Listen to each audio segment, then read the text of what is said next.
This is Matrix Lord 212, and yesterday I really booted it, boy. I made this video talking about Austin Powers 4 and the Doctor Evil spinoff, and I actually said the Doctor Who spinoff. So, blooper reel on that one. You know what? I should just leave it up there so you guys could get a laugh out of it. But anyway, Mike Myers is working on the Wayne's World 3 movie. He had handed in the script, so he is just trying to get that green light so they can start filming that with Dana Carvey. And he's also, they did talk to Jay Roach, and Jay Roach said that they are still working on Austin Powers 4, as well as a Doctor Evil spinoff, not Doctor Who, Doctor Evil spinoff. Okay, so that's what's going on with that. I can't believe that I booted that yesterday. My son had to call me up and tell me, hey dad, you messed up on your video. So so that was pretty bad, and especially since my laptop is here and my camera's here, so I had to wait till the morning to do this. So other than that, what other movies we're talking about? Okay, Star Trek Into the Darkness. Benedict Cumberbatch was talking about his role for the part he plays, and he says his character is neither good nor evil. He did say that it's a complicated character and he loves the idea of it. And you know what? I think that Dr. Freedom's right. It could be Gary Mitchell with the powers and stuff like that. So because it looks like he's just very, very strong character. Plus Spock was fighting him, and Spock is supposed to be super strong. So Star Trek 2 Into the Darkness looks like it's going to be great. I can't wait to see the trailer. Now, another thing I wanted to talk about is that, a lot of people are saying, well, what's going on with the Star Trek TV series? Well, from what I understand, they are not going to do a TV series until after Star Trek 3, or whatever it's going to be called, is done, released, and a DVD Blu-ray. Okay, so after that's done, I guess it's going to be only a trilogy. Then they will probably do, or be allowed to do, a TV series based on whatever. Now, the synopsis that I saw was that it was going to be a whole new crew and a whole new enterprise. And it was going to be the type of, in this time period is going to be where you don't know who the hero or villain is. You don't know if the Federation's good or evil. The Klingons are in there. Everybody's in there. And it's just everybody's roles are weird. And they're going to make it a very, very complex, series. And also that I think the Federation or the fleet or whatever it was going to be, hammered, where something might have occurred, or it might have been an invasion or something. So I mean that is subject to change. So I don't know what's going to really happen.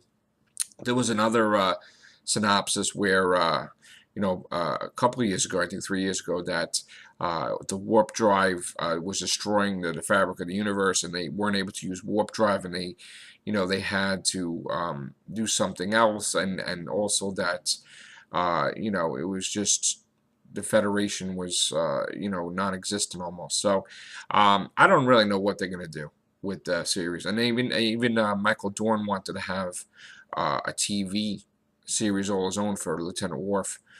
Which I don't think he's Lieutenant Commander Worf. I think he's more than that now ranking. I think he's Commander Worf or something. Anyway, I think that would be pretty good too, because he has evolved over the years, and it would be nice to see him captain of his own ship with the Federation, or he could be in the Maquis, who knows? But he could probably go either way that way. So it would be interesting to see. I kind of wish I would see. I kind of wish we could see what happened to the Voyager crew.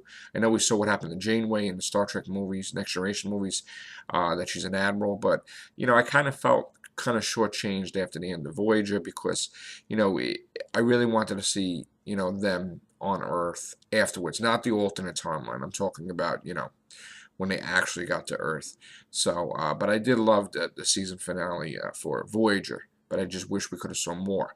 Um, would have been nice to see 7 and 9 again in a movie. I mean, I do hope they do another Next Generation movie, and I hope that that timeline continues because, to spit on it and throw it out is just would be just nonsense. And I guess this video has become a Star Trek video. I when Doctor Who was basically just about done, what I was watching was Star Trek Next Generation. I mean, and they had a lot of good storylines that came over the years. The introduction of Guinan, Whoopi Goldberg's character, where she was able to see if time was changed. Very, very special character, and she had a bond with Patrick Stewart, which is Captain Jean-Luc Picard. I love that. I love the first season, that Skin of Evil, where Tasha Yar died. And I thought that was stunning for a first series that the main character died.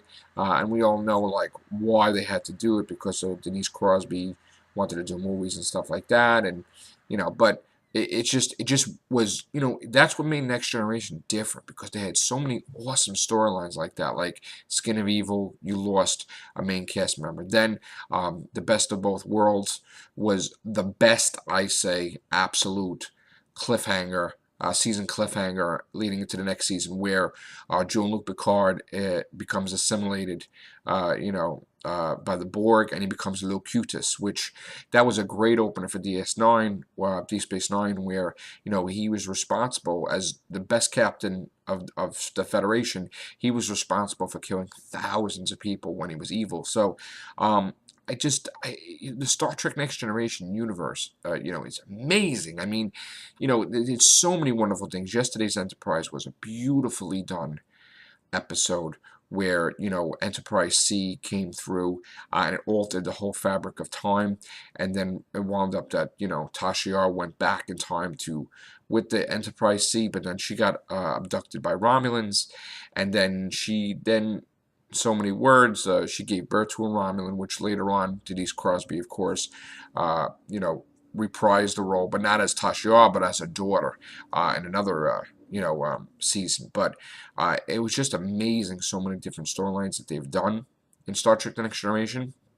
Even the episode where they were all devolving, and they were becoming like, what they would have been, or maybe what they evolved from, and it was just a wonderfully done episode. Just, I mean, so many I can name that just stand out.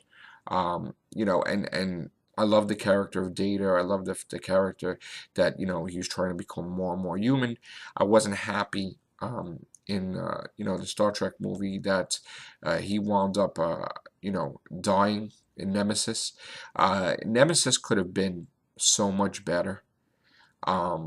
And I feel that they kind of ruined it with that whole. It really didn't. It was kind of plot hole city, I felt, and the fact that they cloned Picard and everything, it just, they could have connected it with the fact that the Romulans were very interested in Picard because they know of, he sent Tasha Yar back in time, so maybe they felt he was a special captain, and so they wanted to investigate him more, and then they took his DNA and cloned him, and they could have did so many different things, but they really fell short, I think, with that. And the fact that Data died, but then his consciousness was duplicated into the new android that they found, that meaning that Data would survive inside that body, would take it over. I wish they would have done so much more with Nemesis, and I really am not happy that that's the last Next Generation movie. I would have liked to see Riker in his own ship with Deanna Troi. It kind of stinks that they got together in Insurrection, because that movie was one of my least favorite movies, Star Trek Insurrection, where they all started becoming younger and younger, and it just for them to get together that way, I wasn't really feeling that either. So my favorite Next Generation movie has to be First Contact. I love that movie. I thought it was really, really awesome, and the music score was perfect. Star Trek Generations, with Picard teaming up with William Shatner, Kirk. I didn't like the fact that Kirk died that way. I thought that it was very disrespectful to go out on that way. It just didn't make sense, and they should have threw something in there that he was still in the Nexus, because technically, if he altered everything, then Picard wouldn't have freed him from the Nexus, so he still should be there. So, and I know that they were supposed to do something like that, but like once again, like they always try to do a movie like with Nemesis, they tried to do a movie like Wrath of Khan, and they fell on their face because they can never duplicate that, and I hope that they never will, reboot that sequel because that will be forever the best Star Trek movie of all time, Star Trek to the Wrath of Khan. So, um, it's funny how like I started talking about Austin Powers and fixing this thing. Now I'm talking about Star Trek. Uh, you know, of I did like the Voyager series, that they were on their own, and Janeway is such a wonderfully genius captain that her drive to just get them home, that was perfect. I did feel that Enterprise, if Gene Roddenberry would have been alive, I don't think he would have done something like that because that is really against Gene Roddenberry's vision. I mean, according to his vision, he wanted to show a world where there was no prejudice, there was no racism, everybody had evolved. But to go backwards and show that there's like hardly any technology and there's no phasers and there's tractor beams and there's not even that. There's like hooks and stuff. It kind of, I think that's why Enterprise fell short because if they would have kept Scott Bakula and his crew, but it would have been in a different time period, I think that, and the technology would have been way better and a better ship, I think that it could have worked. But to go backwards like that, and then they tried to make it that due to the events of First Contact, that the Borg um, faced off against Archer, like, because the timeline was changed, and they tried to make it like at first that it wasn't even the same Star Trek universe. It was altered the moment that Archer encountered the Borg, which that should have never happened either. I mean, they kind of spit on that. They kind of spit on Star Trek history, where the Romulan War. They spit on that, and I wasn't really liking it that they were going against Gene Roddenberry's work. And I think that's why it ultimately failed. I mean, they did have some cool storylines like the Temporal Time War, but Temporal Time, Cold War, whatever the hell it was called. But ultimately, the way it ended was crap. I mean, what was his name? Tucker? His right-hand man, uh, you know, what was his name? Trip. The way he died, that was just ridiculous. And then it was like a holodeck where like William Riker was there. I just didn't enjoy it. So, nothing against Scott Bakula and the actors, but I felt that they should have been given a different ship.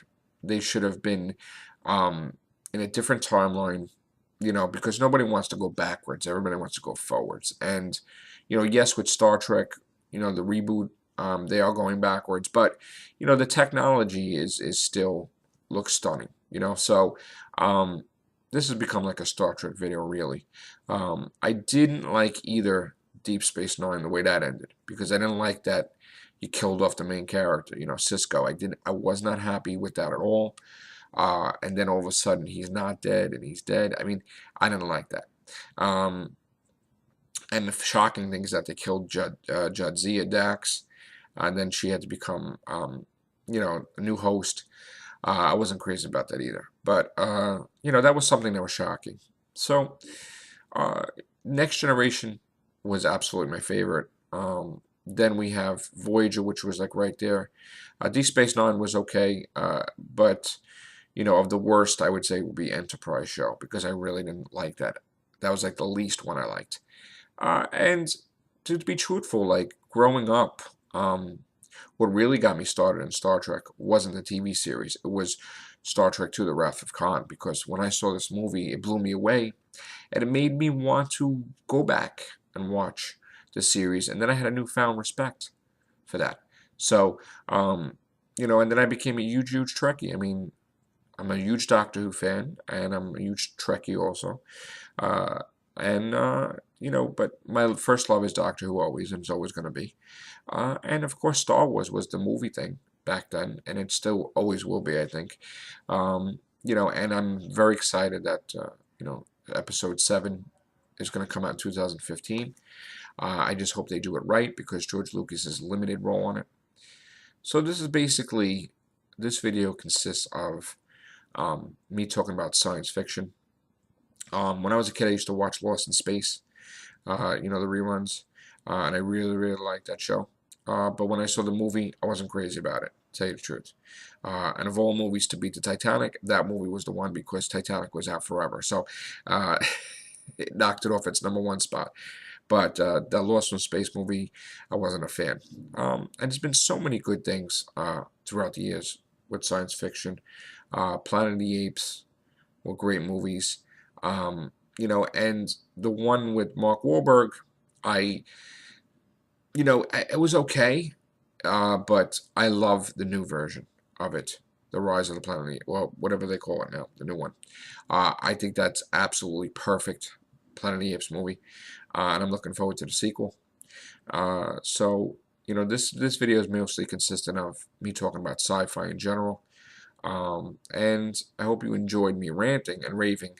And once again, to clarify, going back to the beginning of the video, yes, Austin Powers 4 and Doctor Evil movie, not Doctor Who spinoff. But to talk about Doctor Who movie, I really don't think that's going to happen until after we have the 12th Doctor. And I think that Stephen Moffat may be a part of it. I think that he may be, you know, if he leaves Doctor Who, I think, or whether he doesn't leave Doctor Who, I think that he will wind up writing the script for the movie. Maybe him, Russell T Davies, or something. I mean, and it's kind of sad that I kind of wish that Russell T Davies did something for Doctor Who's 50th anniversary. I mean, I kind of feel, you know, that he's responsible for bringing Doctor Who back, and he should have the respect to do something.